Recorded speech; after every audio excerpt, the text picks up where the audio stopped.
Hey everyone, I'm gonna get ready to make some chili.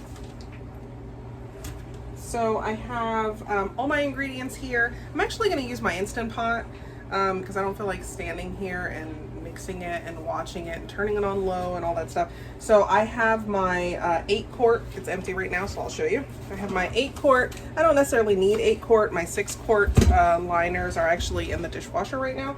So you probably can hear that in the background. So I have this mix just to make things easy. So I'll put some of that in there. I just had a really big craving for chili right now. And then of course I have this Glory Golden Sweet corn muffin mix. I'll put that in the oven once I get everything in the Instant Pot. So let me show you the ingredients. So here we have the chili mix that we're going to use. I found this at Walmart, so I don't know, I figured that could give it some good flavor because I don't feel like mixing all the, the seasoning that I normally would use. And then we have some diced tomatoes. It doesn't necessarily have to be the one that has the basil, garlic, and oregano in it, but this is the one that I have on hand because I use it for other things. And it tastes pretty good in chili. I did it recently, actually maybe like last month, but that's still pretty recent. Then I have some light red kidney beans. You can use whatever beans. These are the ones that I prefer. Even if they were dark red, I would still use them, but I have 2 of those. These are actually from Giant. Nothing special about them. It just happens to be where I get my grocery delivered.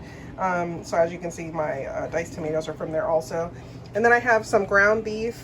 Some people like to use the kind that is like 80% lean. I like to get 93, 90. I don't really do 96 because it does kind of dry out if you cook it too long. So 93 is what I'm working with today. This is just over 1 pound. This recipe would call for about 1 pound. And then of course I have a bell pepper. I have an onion. This is a vidalia onion, so a sweet onion. You can use whatever onion, but this is the one I always prefer in all my cooking, really. I rarely use any other onions. And then my secret ingredient, not really a secret, but I use ketchup, a little bit of ketchup just for some extra flavor. And then of course you saw my cornbread I'll be using. I'll also be using my ground beef chopper. I don't know if you guys have seen this before. This is the one that I like to use. I got it on Amazon after I saw someone else using it. So basically you put the meat in the Instant Pot and you just kind of turn and push down and it kind of breaks it up instead of using a spatula. Then I have this really nice can opener that I like to use. My hubby got it on Amazon also. So let's go ahead and get started. All right, so first things first, I'm gonna plug it in. I guess that would have been good to do already, but I'll go ahead and plug it in. You'll hear the beep to acknowledge that it has power. It's actually off right now, if you notice, it says off. So I'm actually gonna press the saute modes because we're actually going to cook the ground beef. We're going to add the onion and the bell pepper into the ground beef. So basically that's heating up the pot itself. That's not the pressure cook function. So I'll click that. And now we'll go ahead and get our ground beef ready.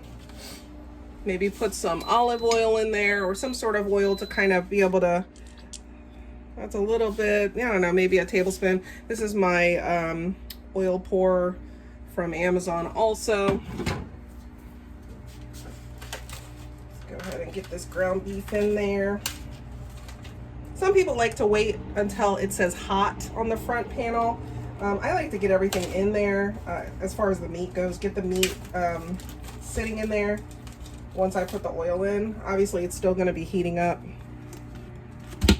All right.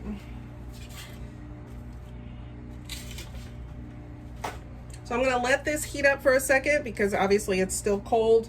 And then I'll bring it back when we start mashing up the ground beef. All right, while the ground beef is heating up, you might be able to hear that sizzle now. I'm going to, I like to season my ground beef. I didn't show you the seasoning that I'm going to use, but I typically use garlic, salt, a little bit of onion powder and pepper. That's kind of my go-to. I believe there's a blend out there that you can buy at like BJ's or Costco. And it's by Kinder's, I think. Let's see, do I have it? No, I don't have it right now. But there are places you can go and buy a particular mix those are already all together. But in my case, I'm gonna go ahead and add some pepper. And I like to pretend like I'm, seasoning in a pan. Add my garlic salt, season how you like. There's no method to my madness here, Onion powder. We are going to put onion. This just adds a little more onion flavor. It's not going to be like a standout thing where it's going to be over the top, but it does add more flavor. All right, so we'll go ahead. So here's my chopper. I'm basically going to push down and turn.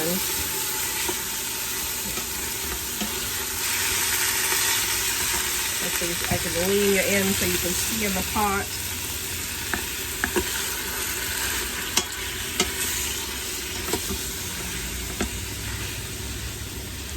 All right, put you back down. There we go.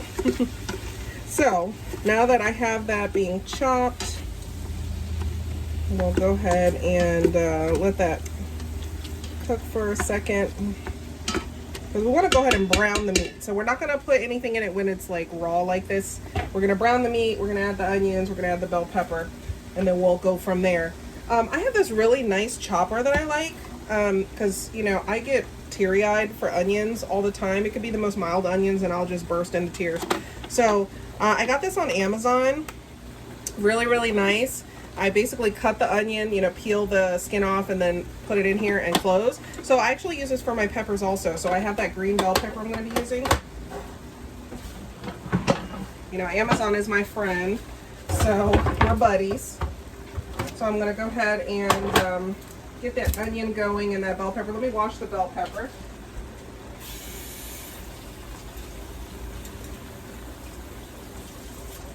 All right, got that cleaned up.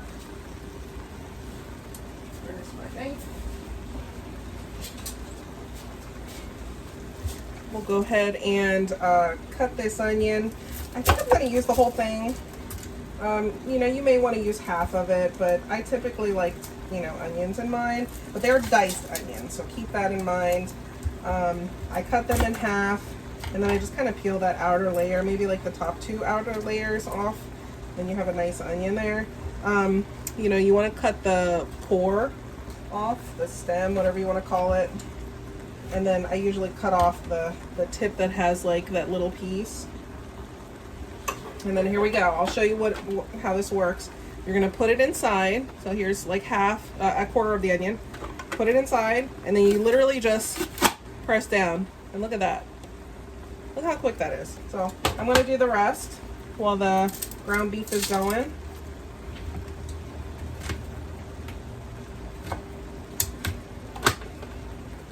Because no tears for me.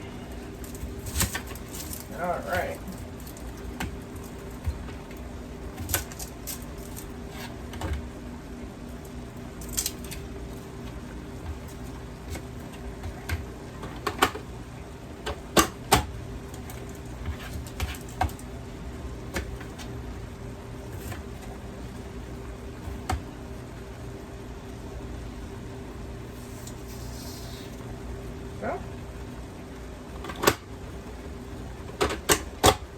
Let's check on the meat. I just finished the onion. Let's check on that ground beef. So it's getting pretty brown in there. Very little redness left, or pink. I like to still use my chopper just to make sure, I get some small chunks. It's okay to leave it, kind of on the chunkier side if you like big chunks of meat in your chili. I like mine to be on the smaller side, so it's more of a fuller meal, meat in like every bite. Okay. All right, so it's looking pretty good. Let's see, let me show you what we're working with now. I don't know if you can see that with all the steam. There. Okay, so got that in there. So I'm gonna go ahead and at this point you can add the onion and the bell pepper. I'm gonna add the onion to get that softened up. I just take that lid off. Oh, I guess I should have showed you. So let me show you. So, you know, there were onions in here. I basically just lift. It goes on almost like a Tupperware lid. It hooks a little bit into the end and clips on. So I just grab the handle, grab this part and pull up, and then you're open to this container. Of course, I cracked mine, dropping it on the floor, so I'll have to get another one. But for now, it still works, so no big deal. And again, I'm still using my chopper. No need to get a spatula or a spoon right now. I'm just mixing it. Get that onion in there to warm up. There we go. Perfect. Since I'm using 93% lean ground beef, there's really no reason to drain, in my opinion, because you don't have a lot of fat and oil in the pot. You know, obviously if you're using 80-20, you may end up with a lot of grease, a lot of oil. You know, it does add to the flavor. I'm not knocking people that leave it in there, but some people prefer to drain at least some of it. But in my case, I'm using 93%, so I'm just going to leave it. So I'm going to do the same thing with the bell pepper. I'm actually going to cut around. You know, some people will just be like, oh, I'll just cut it. It's not a big deal. Don't need to chop, you know, use the chopper. But I like to use the whole pepper, so I'll cut around, you know, and get that, and then I'll cut the bottom. Use as much of the pepper as I can. So I like to cut around it, leave those seeds intact. I hate when I get seeds in my meal, but not a big deal either. It's just, you know, personal preference to avoid the seeds as much as possible. Okay, so I like to cut this out. I don't know what people call this, vein or, I don't know. I'm not sure what people call that. But the part that attaches to the seeds, I cut that out. You know, it's a lot softer than the rest. There's no need to, but I do. So I just kind of pull that out of there. Now, this is too big for my chopper, these slices, so I cut them in half. So again, that's what I do. And then I just take this, and you can either do one at a time, or you can do two at a time. It's up to you, you know, your personal preference. If you want to, you know, you might have to push down a little harder if you have more than one, but, you know, it saves time, in my opinion. So, you know, this is heavy duty, I think, this chopper, because you hear me just slamming on this thing. But it's holding up well. I've had it for, I wouldn't say I've had it for a year yet, but I've had it for several months, and this thing takes a good beating. And this is the bottom piece, you know, if you want to chop that up, just kind of put that in there. I have this extra slice, put that in there. And then again, look at all those all chopped up, open it up, and then pour it in. Just, you know, you can use your hands to get that little bit that sticks in there from the moisture. Okay. This is dishwasher safe. You can put it right in the dishwasher. Mix that up. All right.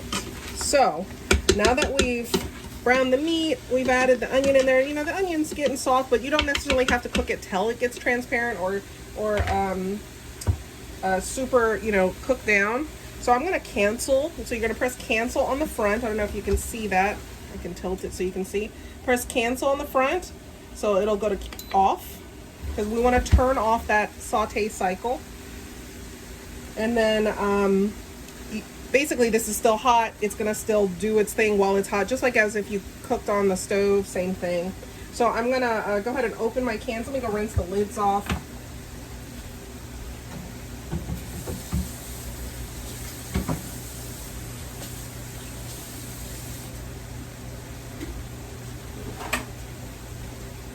All right, and we're back. Well, I'm gonna open these up.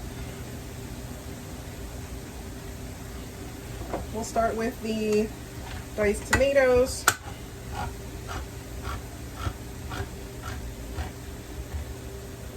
Perfect. So I'm gonna leave the juices in there. Because remember, with the Instant Pot, if you're new to the Instant Pot, you need liquid for it to pressurize. So pressurize is kind of separate from the cooking part. So you need liquid basically to create steam inside.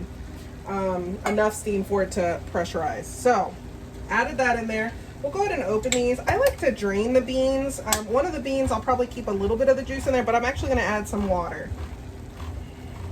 And then don't forget, we're going to add my chili, McCormick chili seasoning. This is the original flavor. They do have, I think, like a spicy.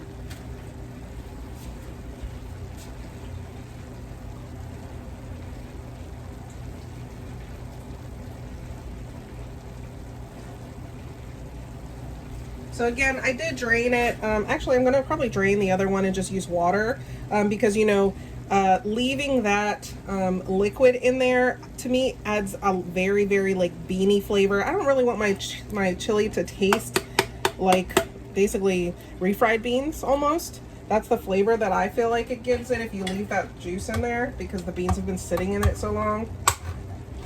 So let me go ahead and drain this other one. Then we'll add a little bit of water.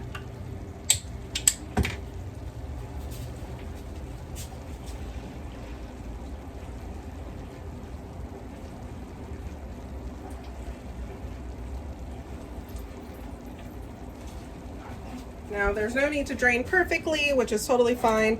Add the other can of beans. So I had 2 cans of beans. Make sure all the beans come out. So I'll put that to the side. Now, I'm actually going to, at this point, I like to get a spoon or a spatula, like one of the mixing spatulas or a spoon, just to make sure I don't crush the beans by using my chopper. So I'm not going to use my chopper to mix this. We'll just use one of my spoons. So I like to mix it up, and I am gonna just mix a little bit, and then I'm gonna add the seasoning in there. Let me show you what it looks like so far. You know, as you can see, there's no juice to it yet. You know, there's a little bit at the bottom from the tomatoes, but we want to add some liquid in there, obviously. Let's see if we can put this back up here. All right. So let me add the seasoning. So on the package, it says, obviously this is stovetop directions, but if you look at the measuring chart, if you end up getting this, so obviously you're not going to put the whole pack in there, but it's more or less, you know, several servings in here. It actually says about 24 servings. So in my case, it says 1 pound of ground beef. That's about how much I used. I used 1 can of tomatoes. I actually used 2 cans of beans. So I'm going to go this first column here. And it says for the chili seasoning mix, I'm going to do about 1/4 cup. I can eyeball that, or I can use a measuring thing, or you can add even more than that. So I'm going to add, let's see, do I want to use a measuring cup? I don't know, might as well. Okay, because then it'll actually fit into the bag. So I'm going to do maybe like a heaping. So that's a little more than 1/4, obviously, but I'm going to go with that. So I'll add that in there. I can actually seal this up because I'm not going to add any more. So if you look down in there, I just kind of put it on top. So now we're going to, I'm going to take one of the cans. I typically like to just use the tomato can because, you know, there's tomato residue. I'm going to fill some water in here, maybe about 1 cup of water. And then I'm going to add this to here.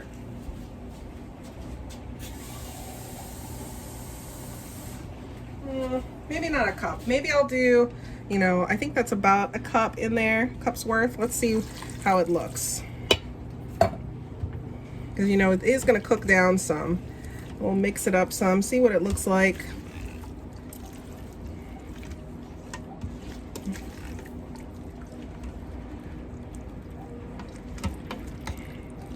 Yeah, I think I'm going to stick with the cup of water.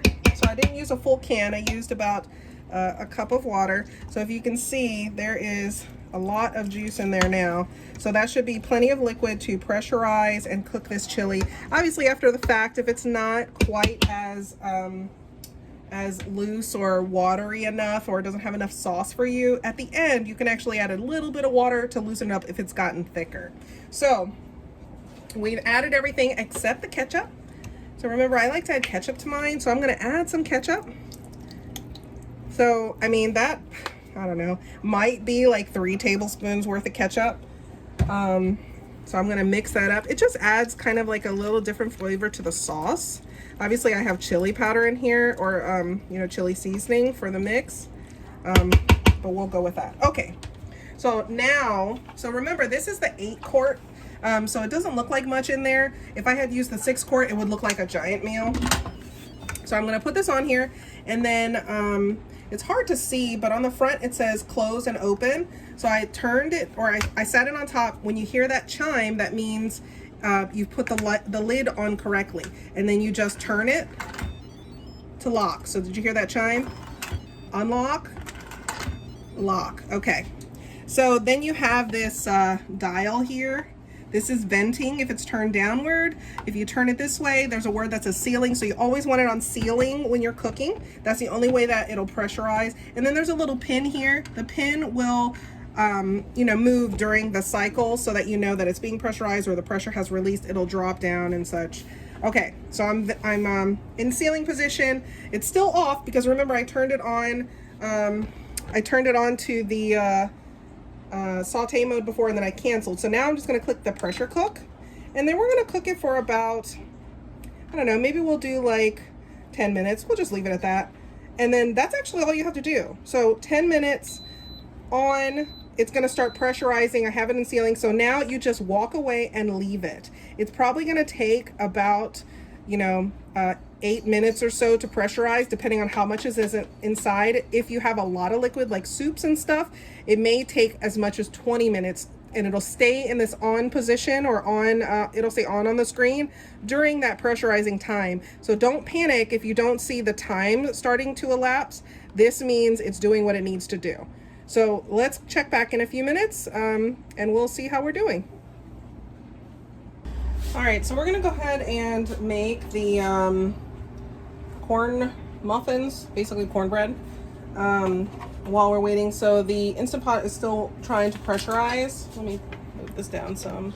You know, this isn't anything special. Basically, I'm just following the directions on the box. You know, open your mix. It doesn't require that much. So basically, you just need your muffin pan, 1 egg, half a cup of milk. You know, stir it, and then, you know, pour it in. So we're just gonna go ahead and do that. Now this is my favorite because it has like a slightly sweet flavor or sweet taste. My kids love this one. So I really enjoy it. So we're gonna put that egg right in there. And then we're going to add half a cup of milk. It calls for, what did it say? 2% milk. I'm actually using skim milk, but I'm still going with the same amount. So I'm not changing the amount just because it doesn't have like full fat in there or 2% fat. Let me put the milk away.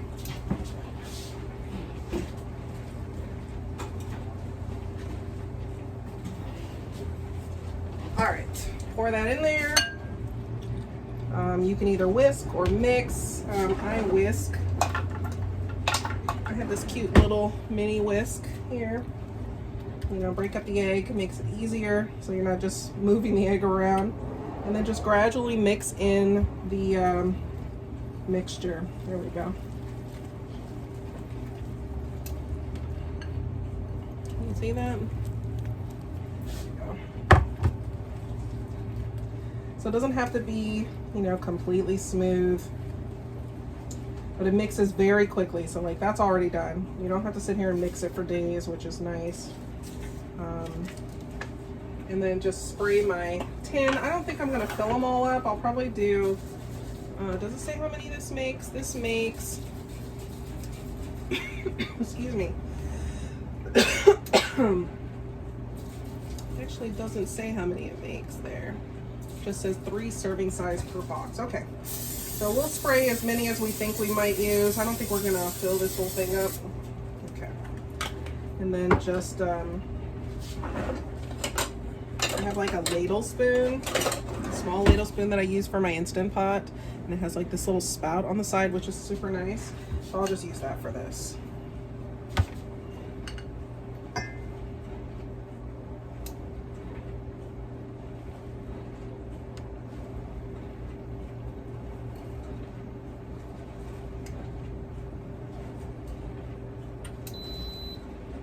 That was the Instant Pot. So it's pressurized. That beep means that now it's starting the cooking process. It's full of pressure, so you don't want to mess with it. Remember, this is an Instant Pot. You're supposed to be able to set it and walk away. So this isn't like a not a pressure cooker, a slow cooker where you can peek as you go, so you cannot look inside while it's cooking. So you have to kind of trust yourself. That is something that I think a lot of people have an issue with, is trusting themselves to just let it happen. So we're actually going to let it cook for 10 minutes, and we're going to let the pressure naturally release. So basically, I'm not going to turn it to venting. So I'm going to let it finish the 10 minutes. After the 10 minutes, it's basically going to switch to the warm function, and it'll just stay there until the pressure comes out on its own. So it's not going to, you know, continue to stay pressurized or do the cooking part, but it'll gradually let the air or the steam seep out, and then eventually that pin will drop. Let me show you what the pin looks like while we're here. And just so you know, looks like I did a few. I actually sprayed all of these. I thought I would have had an extra one. So I'm going to put this in the oven. I think it said that it's going to be 15 to 20 minutes. So we'll probably go for the 15 minutes. So we'll do cook time, 15 minutes on the oven. I could have done these in the air fryer, but you know, 2 gadgets at one time, we'll get there. So again, let me show you. I'll just pick this whole thing up. So as you can see, it's counting down now. So it was set for 10 minutes, remember? So now it's on 9, so it's cooked for 1 minute. And if you look here, the pin is actually raised up. So that means there's pressure inside, and this is your indicator. So when all the pressure is gone, even if I leave it on venting, if I just wait for a while and let the pressure seep out after it's done cooking for this 9 minutes, it's going to switch. It's going to say L. It's going to have an L, and the numbers will count up instead. So there will be an L. The numbers will count up when the cooking portion is done, and now it's basically doing the natural release. So that pin will drop when all the pressure is out and it's safe to open. Okay. All right. So right now that's going. I'm going to clean up my mess, and I'll check back to see when the pin drops. So again, this is on like 8 minutes now. So at 8 minutes, I'll probably come back, you know, and just kind of see how the pin is looking, or after 8 minutes, and we'll go from there. All right, so we're at 1 minute remaining on the Instant Pot. So again, this is the pressure cooking time. So it's pressurized, it's cooking. It's got 1 minute left, so that it was on 10 minutes. Now the timer has dwindled down to 1 minute. In a second, it'll switch to basically warm. There we go. That means that the cooking is done. This is the lapsed time. So the time elapsed that it's sitting in the like non-cook. So it switches to keep warm. Now it's still pressurized. If I were to switch it to venting, if I were to switch that to venting there, you know, a ton of steam will come out. But in this case, I'm gonna, you know, naturally let it release. That pin is still up. So in a few minutes, we'll come back and check on that pin and see if it's dropped. And then I will turn it to venting to let out that little bit of air that might still be in there. It's not gonna be like a huge like thing, but we'll come back. I imagine it might be, I don't know, about 10 minutes. Maybe a little less than 10 minutes, because there's not a ton of liquid in there. Usually if there's a ton of liquid or something in there, there's a lot of pressure. So you may take some extra time, but in this case, we're going to let it do it naturally, because technically this is still cooking. It's just cooking with the residual heat that's in there and the pressure that's in there. So sometimes in some cases, you'll notice in recipes, it'll say natural release. So that's basically let it cook, don't touch it. And when it's done cooking and it switches to this lapsed time, just let it go until that pin drops, okay? So this is not gonna move. This is a manual thing that you turn on your own from sealing to venting or venting to sealing. And then that pin will drop on its own when there's no pressure. So it pops up when it's pressurized. So we'll come back in a few minutes and see how we're doing. What's done? Now remember, I only made a few. They look really, really good. All right, so the pin actually just dropped. I was standing here just to see. So I went and did other things while this was kind of doing its thing. So I heard it drop just now, and it's been 30 minutes. So apparently there was a lot of pressure in there. So again, just a reminder, I set this for 10 minutes, and because I wanted to do a natural release to kind of let it cook with that residual heat that was inside, since the cooking was done after 10 minutes, then it switched to this keep warm, and the lapse time is 32 minutes to get rid of all that pressure so that the pin is now down. So if I do this now, there's nothing that comes out. So we're gonna go ahead and open this together. Let me get my spoon ready. Open this together and take a look. Here, I'll move this. Normally I would hook this in the side of my thing, but I'll go ahead and put this on the stove for a second. Wow, look at that. It smells so good. All right. So it is a little bit watery, but you know, you can put it on the saute function to let it bubble up some to kind of bring that heat back. Oh, it smells so good. I cannot believe the smell. So delicious smelling. So again, this is, it has been sitting for a while. See, there's a lot of steam because it's still very hot in there, but there was not enough steam for it to remain pressurized. So I'm going to actually cancel this and put it on saute function. And then this is basically going to bubble up, and I'll stir it or whatever. You can, if you wanted to speed up the process, you could add some, what am I talking about? Some cornstarch, you know, mix it with a little bit of water, and then pour it in here and speed it up a little bit. But I'm just going to put it on saute to kind of bubble it up, thicken it up some. We probably could have cut back on some of that water that I added. Remember, I added about a cup's worth, but I used it through that can. And remember, we had a can of tomatoes in here too, so all those vegetables and the tomatoes have cooked down to create even more water in here, or you know, juice. So you can see that it's already bubbling up. So I'm gonna let this bubble up. We'll see if it cooks down a little bit. I'm gonna actually walk away while this does this because I need to get ready to pick up my kids. So I'll be right back, and then we'll see how we're doing as far as thickness. All right, so I've let this bubble up for a couple minutes. I'm gonna turn off the heat and just kind of let it sit. So as you can see, it's very hot. I'm gonna let this sit for a couple minutes and then see if the thickness has